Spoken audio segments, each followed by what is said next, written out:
करामत मेरे सरकार दी दमड़ी वाले कोई आदमी सी वो किसी पिंड चला गया रस्ते जाता पिया भाई 24 साल की जमीन आ गई उन्होंने वेख के उन्होंने बुला लिया उन्हें कहा हाँ जी दसो उन्हें क्या तेन नहीं पता ये जमीन मेरी है पैलियां मेरिया ने फसल मेरे ने तू इधर किधर आ गया उन्हें आखिर गलती हो गई है जेडे अल्लाह के मनने वाले बंदे लोग डंडा पेशाब कर देंगे उन्हें कहा मैं अगों नहीं तो लंघदा या जाके वो काम करके वापस आया उसे रस्ते उन्हें पता लगा कि 24 देश का अटैक हो गया तो बहुत हो गया बड़ा अफसोस किया बहुत ज्यादा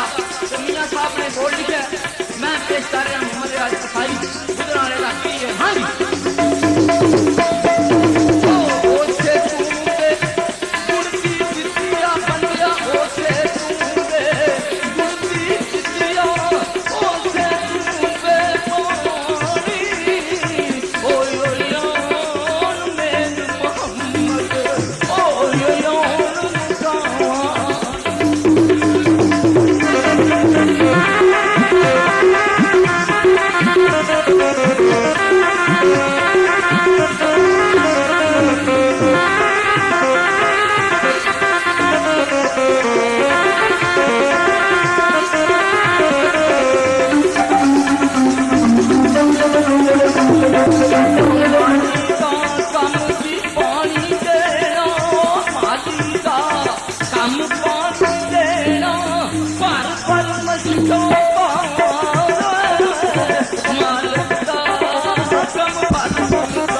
ਮਨ ਤੱਕਦੀ